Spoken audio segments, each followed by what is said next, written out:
Euzu billahi mineşşeytanirracim. Bismillahirrahmanirrahim. Elhamdülillahi Rabbil alemin.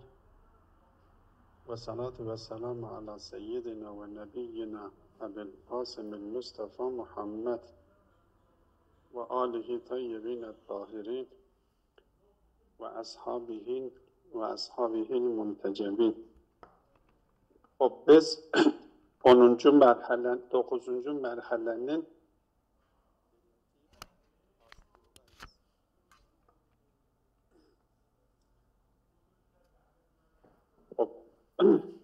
bu fasılda sebk ve luhuktan bahsediyorduk. Bu iki tane terimdir, iki tane ıstılahtır. Ve aslında sebk ve luhuktan daha ziyade kıdem ve hudus meselesi önemlidir ki geçen derste işaret etmiştik. Ama her halükarda bu fasılda daha fazla sebk ve luhuk üzerinde duruyor. Biz iki tane şey tasavvur ediyoruz. O tasavvur ettiğimiz şey için bir mebdeyi de tasavvur ediyoruz. Bu iki şeyi o mebdeye göre tahlil ediyoruz. O mebdeye olan oranını değerlendiriyoruz. Ve o mebde üzerinden bakıyoruz ki birisi mesela bir vasıfla vasıflandırılıyor, diğeri o vasıfla vasıflandırılmıyor.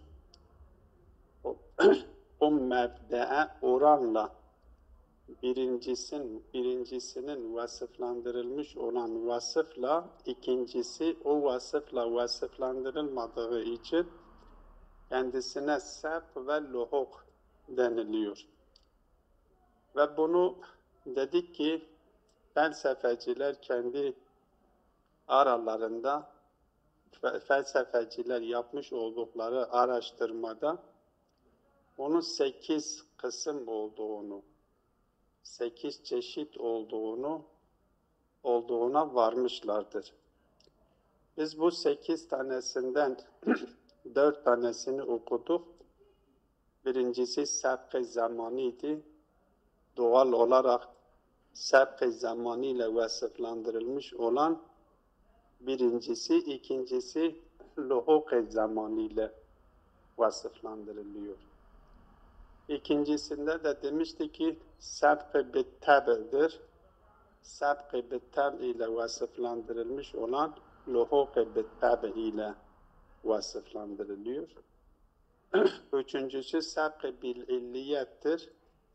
Ki sebk-i bil-illiyetle vasıflandırılmış olanın karşısında, mukabilinde de luhuk-i bil-illiye ile vasıflandırılıyor. Ve dördüncüsü de sebk-i bil-mahiyettir. Bu sebk-i bil-mahiyet ile vasıflandırılmış olanın karşısında yer almış olan da luhuk-i bil-mahiyetle vasıflandırılıyor. Bu 4 tanesini işlemiştik. Bu 5.'sine gelmiştik. 5.'si de sebk-i bil-hakikattir. Yani bu iki tane şey tasavvur ettiğimiz iki şeyden biz bunları birbiriyle mukayese ettiğimiz zaman birisi bir vasıfla vasıflandırılıyor, diğeri o vasıfla vasıflandırılmıyor. Burada o birincisinin bir hakika şeklinde sebk-ı hakikidir. Diğeri ise onun luhuku ise lahikan, yani ikinci mertebede bu vasıfla vasıflandırılıyor lahik olduğu için. Ki minha es-sebku bil-hakika. Sebk-i bil-hakikadır. Bu sebk-i bil-hakika karşısında da sebk bil-luhuki bil-mecaz da diyebiliriz. Ya kendisi vasıflandırılıyor. Bir tanesi o vasıfla vasıflandırılıyor. İkincisi de mecazen vasıflandırılıyor. Bunun için misal getirdikleri misal su misalini getiriyorlar. Su misaliyle oluk misalini getiriyorlar. Mesela farz edelim su akış, akmakla vasıflandırılıyor. Cereyan ile vasıflandırılıyor. Suyu cereyan ile akmakla vasıflandırdığımız gibi oluğu da biz cereyanla vasıflandırabiliyoruz.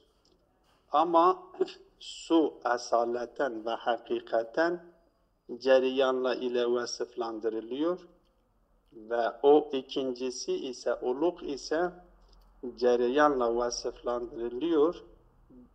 O mecazendir.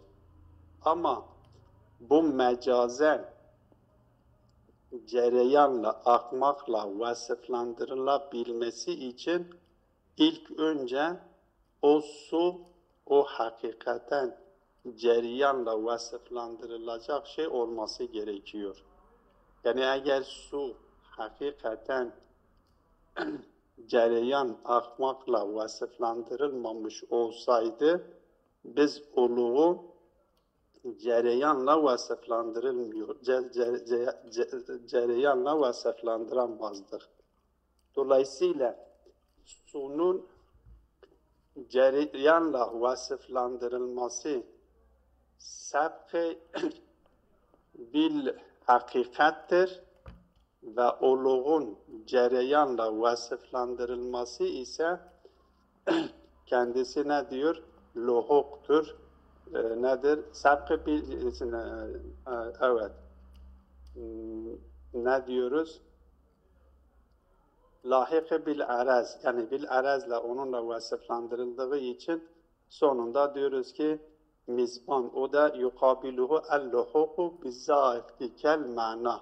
Yani luhuk da o cereyanla, o luhuk ki o şeydir, oluktur. O oluk da o cereyanla vasıflandırılıyor. O ibaresi şöyledir. Diyor ve minha es-sebku bil hakikati. O sebkın kısımlarından bir tanesi de sebk-i bil hakikattir. Ve huve en yetelebbese es-sabiku bima'nen minel ma'ani bizzati. Biz burada bu sabık olan bir manayla vasıflandırılıyor ki söylemiş olduğumuz misali dikkate alırsak oradaki mana o cereyandır, o akıştır, akmaktır. Bir şey ne yapılıyor? Zati itibariyle ve hakikaten bir manayla vasıflandırılıyor ve o mana da burada cereyandır. Ve yetelebbesu bihi aynı manayla yine vasıflandırılıyor. El-lahiku ikincisi ama bil arazdir. Aynı bir vasıfla vasıflandırılıyor ama bununki bil arazdir. Öyleyse o hakiki olarak bu vasıfla vasıflandırılması arazi olarak bu vasıfla vasıflandırılmasından öncedir. Onun için ona diyoruz ki mevsufun bil cereyani bil hakika, su için böyle söylüyoruz. Mevsufun bil cereyani bil hakika ama oluk o mizvan diyor ki mevsufun bil cereyani bil araz ya bil mecaz diyebiliriz. Ketelebbusil ma'i bil cereyani hakikaten ve bizzat örnek getiriyor. Su cereyanla vasıflandırılmış ama hakikaten ve bizzat. Ve telebbusul mizabi bil arazi. Ama oluk da şey yapılıyor. Ya oluk diyelim, ister kanal diyelim, fark etmiyor. O oluk da aynı vasıfla vasıflandırılıyor bil araz. Ama eğer su o hakikaten bu vasıfla önceden vasıflandırılmamış olsaydı mecaz bil araz olarak oluğun vasıflandırılması imkansızdır. Öyleyse o sebktir, yani onun vasıflandırılması ikincisinden öncedir. Dolayısıyla bil hakika ve bil mecaz diyebiliriz. Ve yukabiluhu el-luhuku bizalikel ma'na. Bunun mukabilinde de yine kendisi vardır. Bu nedir? Luhuk, yine o luhuk, o olluk da bununla vasıflandırılmıştır. Sonradan bizalikel ma'na, aynı manayla. Zaten bütün mecazlarda Cevat hocamızın işaret ettiği gibi belagatteki bu konu işleniliyor, mecaz konusu. Hakikat olmadan mecazın şekillenmesi imkansızdır. Öyleyse ilk önce hakikat olacak ki mecaz da ondan sonra şekillenmiş oluyor. Biz bir şeyi hakikaten vasıflandırıyoruz, zaten vasıflandırıyoruz. Bil araz veya bil mecaz ikincisini de aynı vasıfla vasıflandırabiliyoruz. Ve hâzâl kısmu mimma zâdehu sadrul müteellihin rahimehullah. Bu kısım diyor ki Mulla Sedra'nın bu kısımlara eklemiş olduğu bir kısımdır. Bu 5. kısım. 6. kısım ve minha es-sab'u ve takaddumu bid-dehri ve huve takaddumul illetil mucibeti ala ma'luliha. Burada yine sabk ve takaddum vardır. Ama sabk ve takaddum bid-dehr'dir. Bu takaddum illetlerin ma'lullerden önce olması gibi. Elbette bu dikkat edilmesi gerekir. Bu altıncısı, bu üçte bahsettiğimiz illetin ma'luldan önce olması gibi değildir. O şekilde, o cihetle buna bakılmıyor ki kendisi açıklıyor. Lakin la min haythu icabiha li vücudil ma'luli ve ifadetiha lehu. Ama bu haysle biz bu takaddümü ya bu sabkı, bu haysle illetin ma'lula olan buradaki takaddümü, o illetin ma'lulu vacip etme cihetiyle bakmıyoruz. Biz daha önceki fasıllarda biz demiştik ki eşşey'u ma lem yecib lem yuceb. Yani ilk önce illet geliyor, kendi ma'lulunu vacip ediyor ve vacip ettikten sonra var ediyor. Oradaki illetin ma'lulden önce olması onu icap ettiği içindir. Çünkü o icap ediyor, onu icap eden bir şey, icap edilenden önce olmak zorundadır.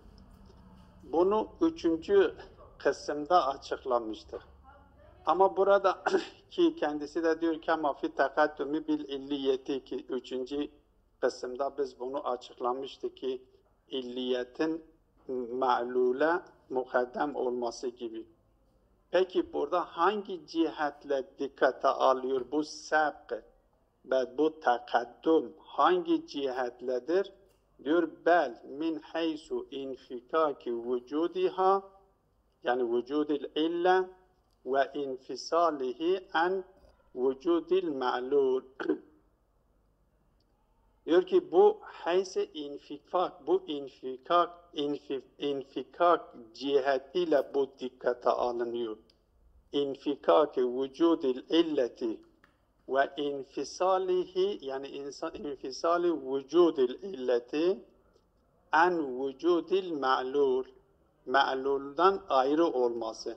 Şöyle bunu düşünelim. Mesela diyelim ki varlık aleminde biz felsefi bir bakış açısıyla baktığımız zaman ilk önce Zat-ı Bari Teala'nın varlığı söz konusudur. Zat-ı Bari Teala'nın varlığının vücut mertebesi onun yarattığı yarattığı yaratıklarının bulunduğu mertebeden üstündür, öncedir. Yani bunların mertebe olarak onu vacip etme cihetiyle biz bakmıyoruz. Ona vücut veriyor ve vücut vermesi için ilk önce vacip etmesi cihetiyle biz bunu değerlendirmiyoruz. Diyoruz ki mertebe olarak bunları bir değerlendirdiğimiz zaman vücut, vacibul vücubun mertebesi vacibul vücub olmayanların mertebesinden ayrıdır ve öncedir. Aynı zamanda Zat-ı Bari Teala'nın vücut mertebeden bir aşağı mertebede okul mertebesi söz konusudur. Okul mertebesinden sonra misal mertebesi söz konusudur ve misal mertebesinden sonra cismani alem mertebesi söz konusudur. Okul mertebesindeki varlıklar var olunmadan misal mertebesindeki varlıkların var olması imkansızdır, mümkün olmuyor. Ve misal mertebesindeki varlıklar var olmadan bu sefer cismani alemindeki varlıkların var olması mümkün değildir. Dolayısıyla bu cihetle biz baktığımız zaman bel min haysu infikaki vücudiha o illetin vücudu ayrıdır ve infisali vücudil illeti en vücudil ma'lul ki illet mertebesiyle ma'lul mertebesi birbirinden ayrıdır.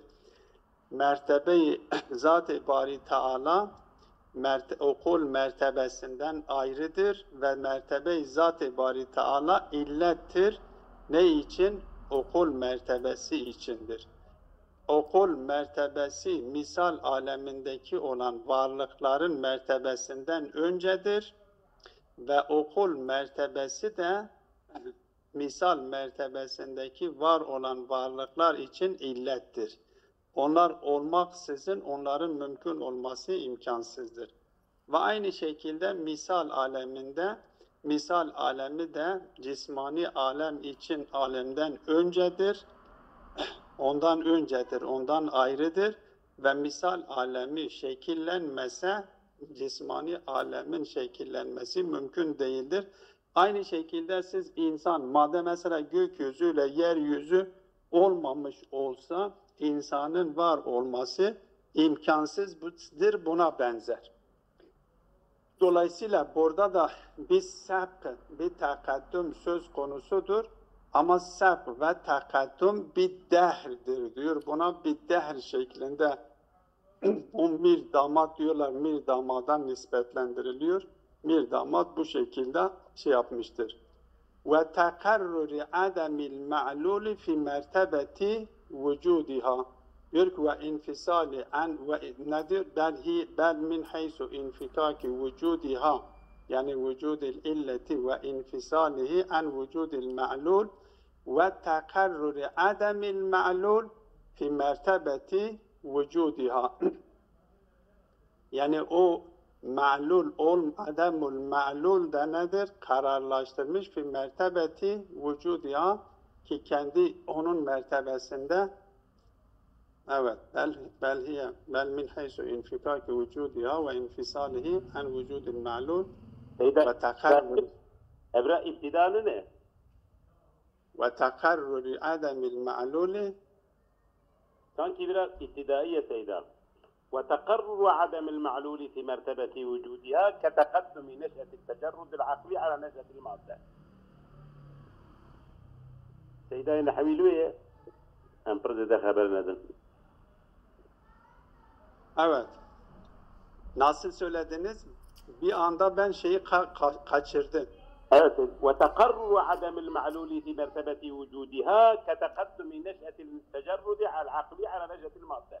İptidai olarak Seyda. Ha.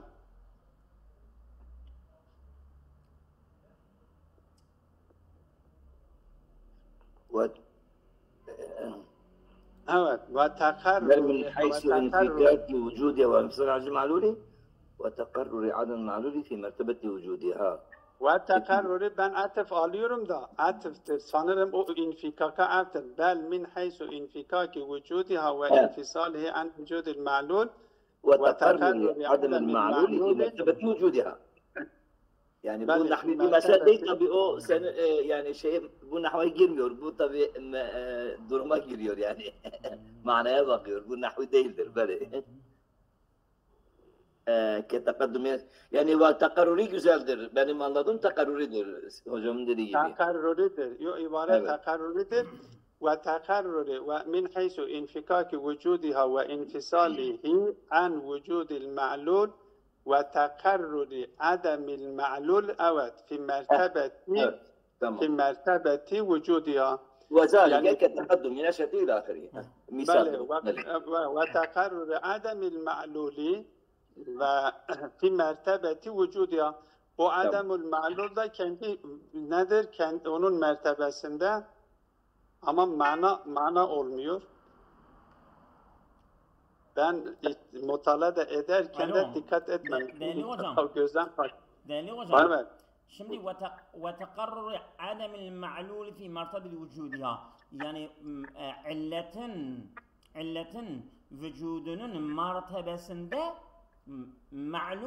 ma'lul orada ademdir. Onun ademi mukarrardır yani sabittir ha. Bale aynen öyledir Şakir Hocam. Bak vücudu haysu infikaku hocam yani şimdi mesela aynen tamam çünkü bel haysu infikaku vücudiha ve infisali an vücudil ma'lul ve takarruri ademil ma'lul fi mertebeti vücudil illeti. Yani o ma'lulun ademi vardır. O mertebede ma'lul yok yani manasında. Mertebetül vücut mertebesinde ma'lul yok. Böyle. Ma'lul yoktur. Aynen öyledir. Şakir Hocam teşekkür ederim. Allah Güzeldir. Aynen öyledir. Doğru.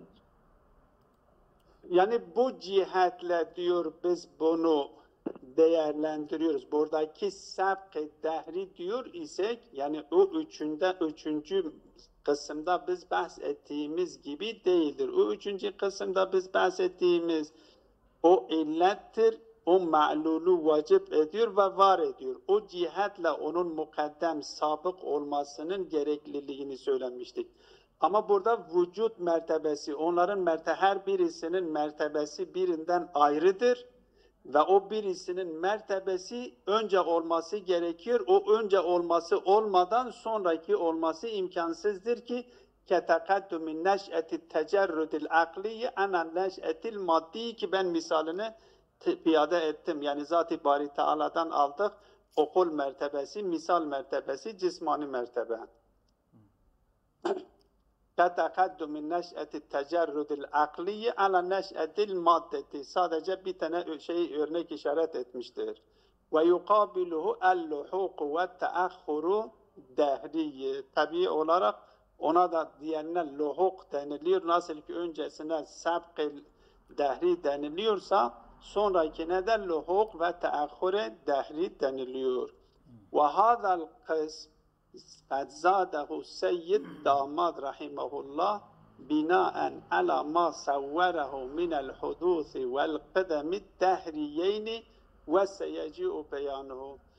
Bu Seyyid damat gelmiş bunu ne yapmıştır? Tasavvur etmiştir. Bunu izafe etmiştir. Kendisi bunu tasavvur etmiştir. Hudus ve kıdem meselesini bu şekilde kendisi tasavvur etmiştir ki bu konu bir sonraki fasıllerde de gelip kendisi detaylı bir şekilde bu hudus kıdem meselesi ciddi bir meseledir ki dün de işaret etmiştik kelamcılarla felsefeciler arasında ki sonraki merhalelerde gelip kendisinde detaylı üzerinde duruyor.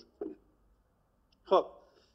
Ve minha es-sebku ve tekaddumu bir rütbeti ve bu kısımlarından bir tanesi de nedir? Sebk-ı tekaddumu bir rütbedir.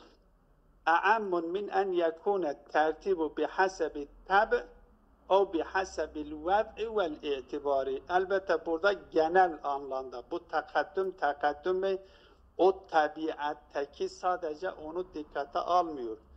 Bunu daha geniş bir şekilde alıyor ki o takaddüm ve teahhür vad'i ve itibariyi de kapsıyor. Çünkü takaddüm-i tabi'de biz yer değiştiremiyorduk. Mesela farz edelim, biz yukarıdan biz diyorduk ki tabiat olarak mesela 1, 2, 3'ten öncedir. Biz 3'ün yeriyle ikisinin yerini değiştiremiyoruz. Ama burada öyle bir cihetle bakıyoruz ki o itibari cihetiyle baktığı için bunu değiştirebiliyoruz, yerini değiştirebiliyoruz. Çünkü mebde olarak aldığımız şey önemlidir. Mesela farz edelim, biz ecnas-ı aliyeyi ya enva'ları dikkate aldığımız zaman cins-i aliden ta cins-i safile kadar geliyoruz. Eğer biz cins-i aliden başlarsak o zaman cins-i ali mukaddemdir, ondan sabıktır. Cinsi ali onun altındaki cins ondan sonradır, onun altındaki cins ondan sonradır ta hayvana geliyor. Yani eğer biz o mahiyetlerdeki o tertibi dikkate alırsak, biz söylemiştik, insan, hayvan, cism-i nami, cism-i cevher. Biz bunu dikkate aldığımız zaman cins-i ali cevherdir. Biz cevherden başladığımız zaman sabık cevherdir, ondan sonra cisimdir, ondan sonra cism-i namidir, ondan sonra hayvandır. Ama biz insandan sayarsak bu sefer diyoruz ki insan sabıktır, hayvan ondan sonradır, cism-i nami ondan sonradır, cism ondan sonradır, cevher en sona geliyor. Yani bunu yer değiştirebiliyoruz. Bu bir şekildedir. Bir de ikinci olarak camideki farz edelim, camideki safları dikkate alırsak. Eğer biz imamı dikkate alırsak, safları sayarsak, o zaman birinci saf sabıktır, ikinci saf lahik olmuş oluyor. Ama üçüncü saf bu sefer ikinciye oranla layık olmuş oluyor. Ve bu şekilde geliyor kapıya kadar. Eğer biz kapıyı baz alarak hasçe yaparsak, o zaman kapıya en yakın olan sabık oluyor. Ondan sonraki layık oluyor. En sonda imama en yakın olan en sondaki olandır. Yani bu o itibaridir. Biz oradaki mebde olarak hangisini alırsak ona göre değişebiliyor. Onun için diyor ki es-sebbu ve tekaddumu bir rütbe, ama bu rütbe de nedir? E'ammu min en yekune tertibu bihasebi tebe o bihasebil ved'i vel itibari. Yani buradaki tertibi biz mutlak anlamda alıyoruz ki hem o hasab-ı tabi dikkate alsın, hasab-ı tabi'de de yine oradaki o itibari boyutunu ve hasab-ı ved ve itibar da söz konusu olabilir. Üstaz, şimdi bu ikisi aynı misal olarak siz sanki ben anladım. İtibari Yani boyutla İznas ile imam me'mum meselesi, yani imamla mihrap meselesi. Buradaki iştirak noktası hangisini mebde farz edersek ona göredir. Yok, şimdi iki şey mi bize söylüyor? Burada bihasab-ı tab'i derken yani bihasab-ı vak'i mi anlayalım? Buradaki yani biz diyor ki a'am, yani onu da kapsayacak şekilde tamam, oradaki onu da kapsayacak şekilde diyor ki ama a'ammu min en yekune tertibu bihasab-ı tab'i dediğimiz zaman. Tamam. Tabi dediğimiz zaman mesela diyelim ki ecnaslardaki kendisi misal getiriyor. Diyor ki kel ecnas. O tab'i kelimesinden kastı nedir? Onu ben anlamak istiyorum. Tabi burada mesela diyelim hayvan cins nevden önce değil midir? Tabiat olarak. Tabiat olarak ondan öncedir. Beli. Değil mi? Hayvan insandan öncedir da. Beli. Cinstir. Bu tabiat olarak öyledir. Öyleyse biz bu tabiatta bile biz mebde'i dikkate aldığımız zaman değişebiliyor. Tamam, ben de onu diyorum. Diyorum ikincisinde şimdi fel evvelüyle ve sani. Yalnız buradaki o evvelü bihasab-ı tab'dir değil mi hocam? Fel evvelü evet, bihasab-ı tabi'i. Sani bihasab-ı vad'i vel i'tibar. Evet. Ama misalda misalda sanki ikisi de aynı itibar da edebiliyoruz. Hani dediniz ya cinsi aliden nev'a gelebiliyoruz, nev'den cinsi aliye gidebiliyoruz. O zaman İşte itibar olmadı mı ondan? buradaki o silsiledeki tabiatı, o yaratılışı dikkate alarak almıyoruz. Sadece o her ne kadar tabiatta böyle vardır. Ama o tabiatta böyle olsa dahi biz onun mebdei hangisini alırsak ona göre değişebiliyor. Dolayısıyla Ama mesela ben şeyi söyleyeyim hocam, özür dilerim. Siz yine hocam, tamamlayın. o zaman bir dersi bitirelim sonra bir daha dönelim. Ben şimdi bu noktayı söyleyeyim. Bu noktayı söyleyeyim. Şimdi insan, hayvan, cismi nami, Tamam. Cismi mutlak, evet. ve cevher. Cevher. Tamam. Şimdi Evet. buradaki vücutsal olarak biz bunları değerlendirdiğimiz zaman vücudu tabiat olarak bunu tahlil ettiğimiz zaman hangisi öncedir? Sabıktır. Böyle. Hayvan sabıktır. Evet. Cism-i nami, cisim ve cevher. Böyle. Öyle değil mi? Doğal olarak bunlar şey değil midir? Böyle. Tabiat olarak öyledir. Ama biz bunu sayarken biz cevherden başladığımız zaman mebdeimiz cevherdir. Böyle. Öyleyse cevher sabıktır. Bizim sayımıza itibari olmuş oluyor bizim sayımız. Yani Evet. tabii olan şeylerde de biz bunu yapabiliriz. Anladım. Tabii Ama olan siz, şeylerde de şimdi benim sorum şu.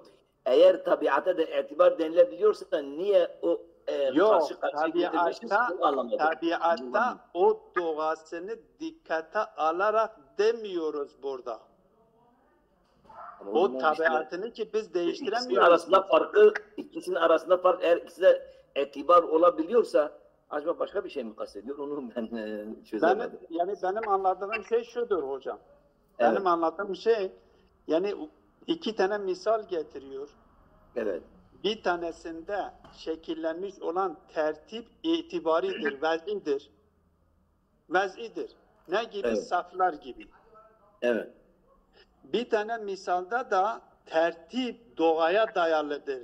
Vez'i değildir. Anladım. İtibari değildir. O zaman o itibarı şöyle anlamayalım. Yani hangi yerden başlarsak diye demeyeceğiz. İtibar biz itibar ediyoruz anlamında. Yok, mı? şimdi diyelim. Farz ediyorum. Ben şimdi söylediğimi tamamlayayım hocam.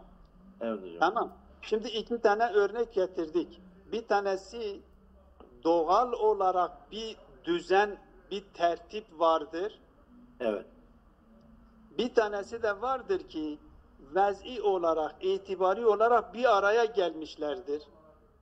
Askeriyedeki mesela bir bölük gibi, yani namazdaki saf gibi. Böyle. Tamam. Bu ikisi zati itibariyle birbirinden farklıdır da. Böyle. Ama bunlardaki takaddüm ve takaddümü biz her ikisinde de itibarı yapabiliriz da. Anladım. Evet. Her ikisinde itibarı nasıl yapabiliyoruz? Hangisini mebde alırsak şeye göre değişiyor.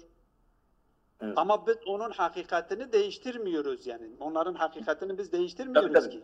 Yok değiştirmez. Tabii. Tamam. Ya. Onu vurgulamak istiyorum. Eyvallah Said. Yani Böyle. burada yukarıdan aşağıya gelebiliyoruz.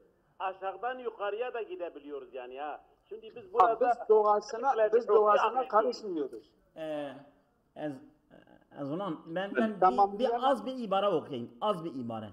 والتقدم الطبيعي حقيقي لا يمكن تغيير مرتبة بمرتبة أخرى وإلا اختل الترتيب بأكملها. تقدم الطبيعي olur. Evet. Ama takaddumi vaz'i olabilir. İstersen şey yapalım. Tamam. Böyle. Metin üzerinden tamamlayalım. Sanırım anlaşılıyor zaten. Tamam, anladım. Kel evvelu kel ecnasi vel enva'il muterettibeti. Bu bir örnektir. Ama bu örnekteki düzen karardadi değildir. Yani vez'i ve itibari değildir. Böyle. Bu bir düzen vardır değil mi? Bir terettüp vardır. Tabii tabii. Fe inneke artık sana bağlıdır. Bu sefer hangisini sebkle, hangisini layıkla vasıflandırmak sana bağlıdır. Fe inneke in ibteda'te ahizen min cinsil ecnasi kana sabiqan mutakaddimen ala ma dunehu. Böyle. Thummellezî yelihi. Biz cinsi âli değil, oradan başladık. Cinsi âli neydi? Cevherdi. Ondan sonra nedir? Cisimdir. Ondan Evet. sonra nedir? Cism-i namidir. Ondan sonra nedir? Hayvandır. Onun için diyor ve hakeza hatta yentihi ile nev'il ahir. Nev'i ahir mesela diyelim ki insana geliyor, şeye geliyor. Nev'i ahir yani nedir? Hayvandır. Yani nev'i ahir insandır çünkü altında İnsan şey yani. Çünkü cins yok. Böyle böyle. ve in ibteda'te ahizen minen nev'il ahiri kanel emru fi tekaddümü ve teakhür bil aksi. Bakın itibari oldu. Böyle. Anlaşıldı mı? Böyle. Ve tani ikinci örnek kel imami vel me'mum. Fe inneke in i'tebertel mebde'e huvel mihrab kanel imamu huvel sabık ala men yelihi minel me'mumin. Thumme men yelihi ala men yelihi ta kapıya kadar gidiyor. Ve in i'tebertel mebde'e huvel bab lel mihrab kana emru sabqi vel luhuqi bil aks oluyor. Böyle. Ve yukabiluhu es-sabqu ve tekaddumu bir rütbe. Burada da yukabil sabqı ve tekaddumu bir rütbe olmuş oluyor. El-luhuqu ve teakhuru bir rütbe. Yani ona da bir tekaddüm bir rütbe ve luhuqu bir rütbe ismiyle andırılıyor. Böyle. Anlaşıldı mı? Herhalde. Böyle. Top ve minha son olarak 8.'dir. Bir de bunda şeyde es-sabqu bi şerefidir. Bu da zaten kemaldir. Ve hu es-sabqu fi sifatil kemaliyeti. Ketekaddümil alimi alel cahili ve şuca'i alel cubani. Ceban. Böyle. Ceban mıdır yoksa cuban mıdır? Ceban. Böyle. Ceban. Böyle. Şedde var mı? Yok ceban. Ceban. Böyle. Top. Böylelikle bu fasılda sabkla luhukun kısımlarını bize anlatmış oldu. Evet. Ve sallallahu ala Muhammedin ve alihi tayyibine tahiri. Cezakumullahu